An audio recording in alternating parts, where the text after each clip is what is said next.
नमस्कार दोस्तों। आशा करता हूँ आप सभी स्वस्थ होंगे। आज एक नई कहानी के साथ मैं आपका अपने चैनल पर स्वागत करता हूँ। आज की कहानी भी समाज में घटी सत्य घटना पर आधारित है। एक ऐसी घटना जिसने एक नहीं दो राज्यों की पुलिस को एक साथ काम करने पर मजबूर कर दिया था। यह कहानी है झूठ की, धोखे की। दोस्तों, आज की कहानी का शीर्षक है साइको किलर।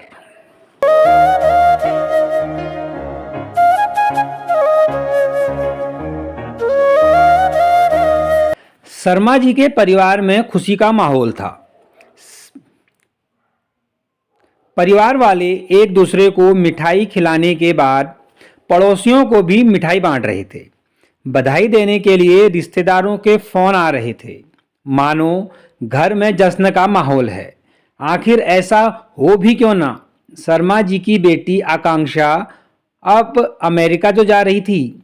ऐसा पहली बार हो रहा था कि शर्मा जी के परिवार से कोई अमेरिका जा रहा है। शर्मा जी और उनकी पत्नी को अपनी बेटी पर गर्व हो रहा था।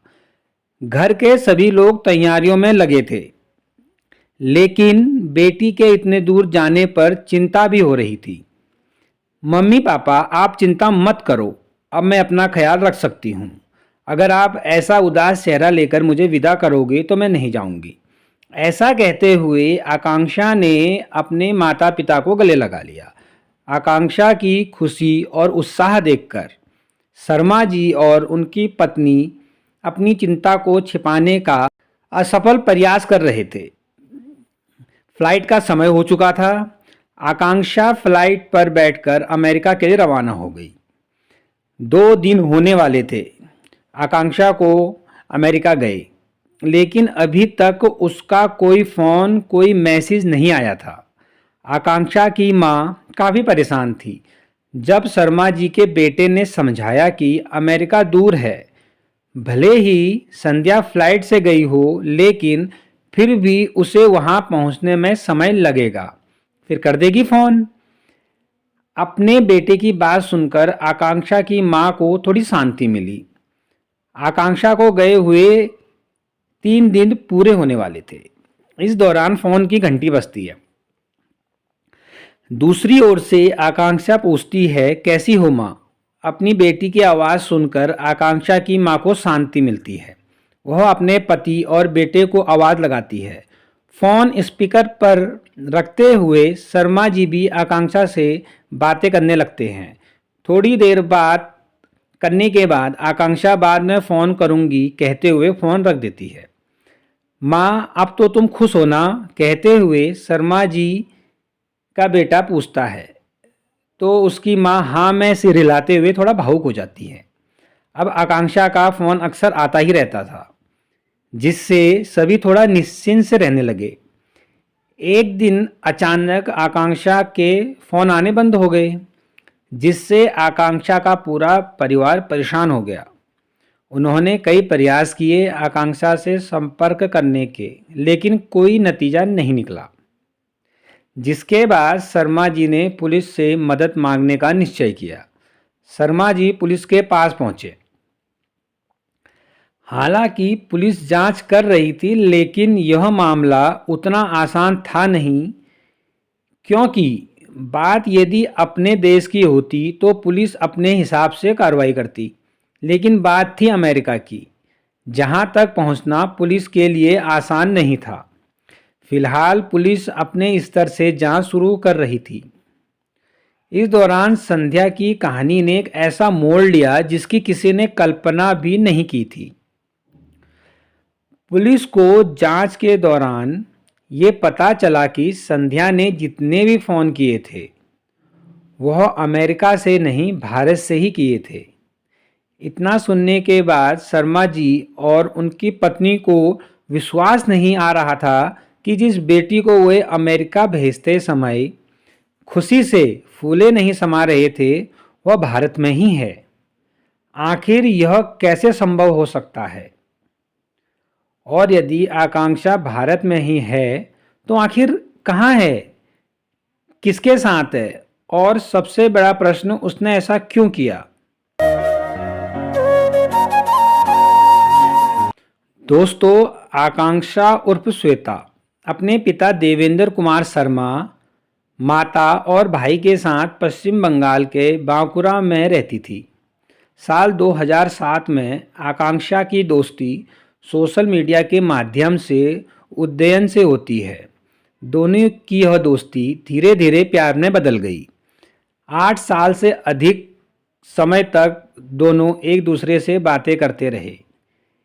इस बात की जानकारी आकांक्षा के घरवालों को भी लग गई थी, लेकिन हर माता और पिता की तरह उन्हें इस तरह सोशल मीडिया पर बना रिश्ता मंजूर नहीं था, जिस कारण उन्होंने कभी भी आकांक्षा और उदयन के रिश्ते को मंजूरी नहीं दी। लेकिन होनी को कुछ और ही मंजूर था।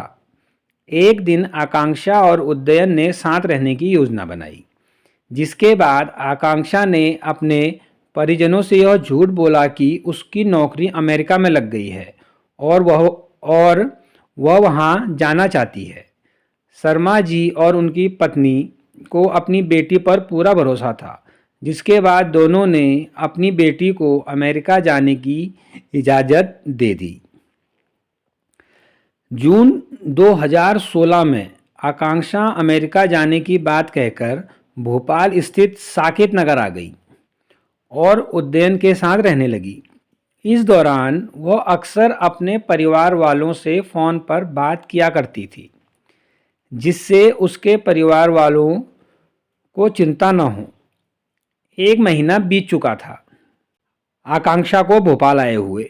जुलाई 2016 के बाद आकांक्षा की परिवार वालों से बात होनी बंद हो गई, जिसके बाद आकांक्षा के परिजनों ने कई प्रयास किए उससे संपर्क करने के, लेकिन नतीजा नहीं निकला।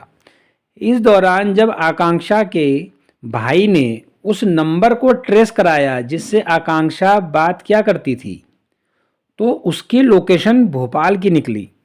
इसके बाद आकांक्षा के परिवार वालों को शक हो गया कि आकांक्षा उदयन के साथ रह रही है। इसके बाद आकांक्षा के परिजनों ने दिसंबर 2016 में उसकी गुमशुदगी की तहरीर दर्ज कराई। तहरीर मिलने के बाद बांकुरा पुलिस आकांक्षा की तलाश में भोपाल पहुंचती है, लेकिन वहां पहुंचकर पुलिस को आकांक्षा की कोई जानकारी नहीं मिलती है।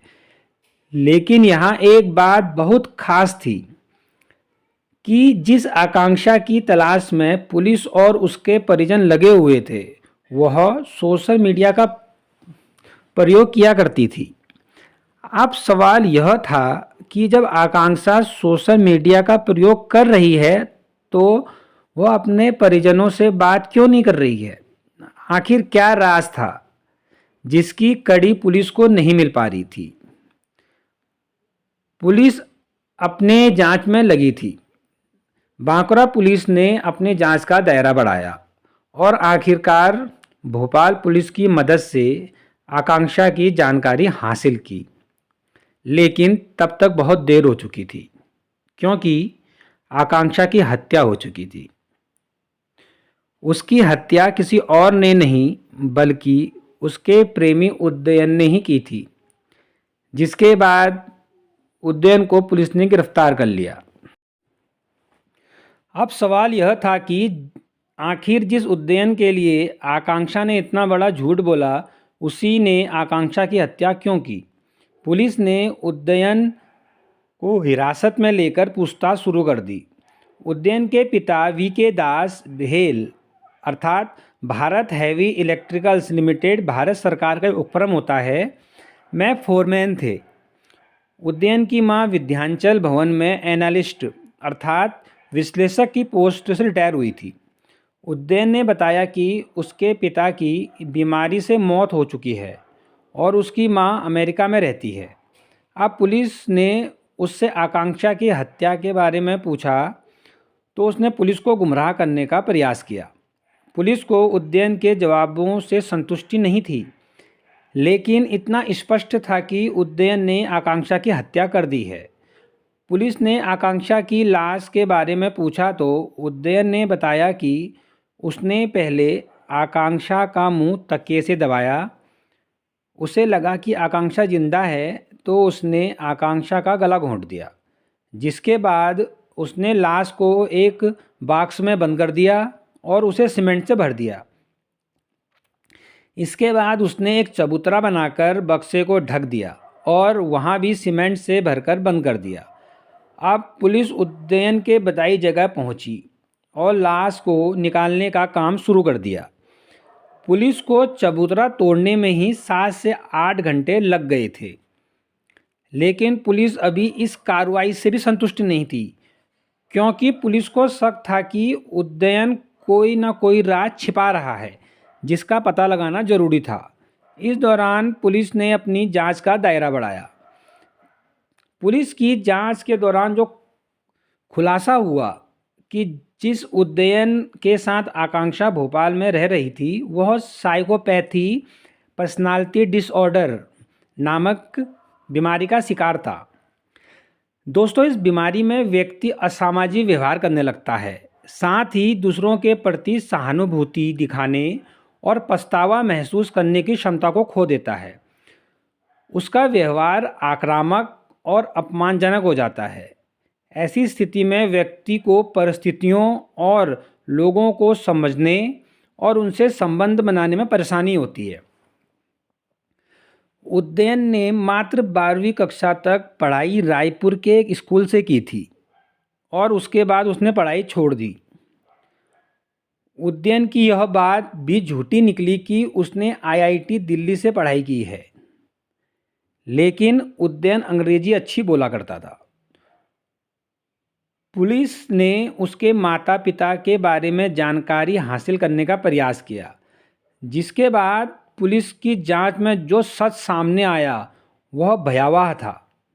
जांच के दौरान पुलिस को पता चला कि उदयन मानसिक विकार का शिकार है, जिसके चलते उसके दिमाग में बचपन से ही माता पिता के खिलाफ गुस्सा भर गया था, जिसके कारण उदयन ने अपने माता पिता की हत्या कर दी थी, जिसका पता आकांक्षा को भी लग गया और यही उसकी मौत का कारण बना। उदयन ने अपनी मां इंद्राणी और पिता वीके दास की 2010 में हत्या कर उनके शव रायपुर वाले मकान के बगीचे में दबा दिए थे।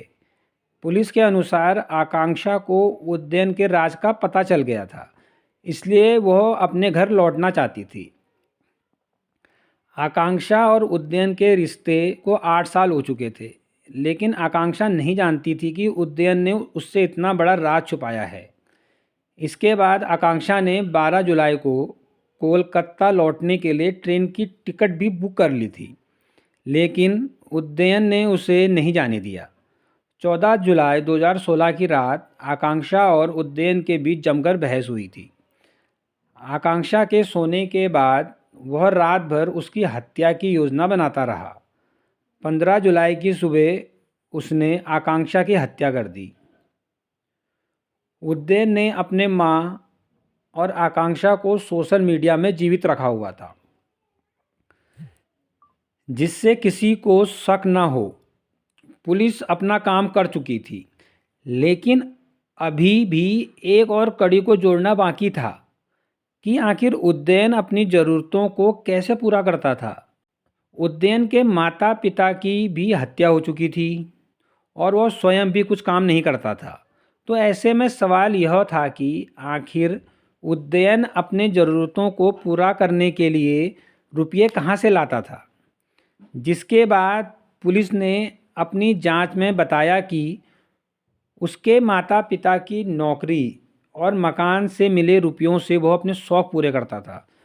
पुलिस के अनुसार उसके माता पिता के दिल्ली के एक फ्लैट से 10,000 रुपये, रायपुर के फ्लैट से 7,000 रुपये और साकेत नगर स्थित मकान के भूतल का किराया 5,000 रुपया प्रति माह मिलता था। इसके अलावा पिता के संयुक्त खाते में 8,50,000 रुपये की एफडी का ब्याज भी उसे मिलता था। उदयन की मां की पेंशन लगभग 30,000 रुपये आती थी। उदयन अपने माता पिता की पेंशन को बड़ी चालाकी से निकाल लिया करता था। पुलिस की कार्रवाइयाँ पूरी हो चुकी थी, जिसके बाद बांकुरा पुलिस ने उदयन के खिलाफ 30 अप्रैल 2016 को केस डायरी समेत करीब 600 पेज की चार्जशीट अदालत में पेश की थी। 19 गवाहों के बयान और सभी साक्ष्यों के आधार पर उसे उम्र कैद की सज़ा मिली। दोस्तों, आशा करता हूँ आपको यह कहानी पसंद आई होगी। अब मैं मिलता हूँ आपसे अगली कहानी में कुछ नया लेकर। तब तक रखिए अपना ख्याल। नमस्कार। दोस्तों, जाते जाते आपसे अनुरोध है, यदि आपको मेरी कहानियाँ, मेरी वीडियो पसंद आ रही हैं तो लाइक करें, सब्सक्राइब करिए और अपना प्यार यूं ही बनाए रखिए। धन्यवाद, बहुत बहुत आभार।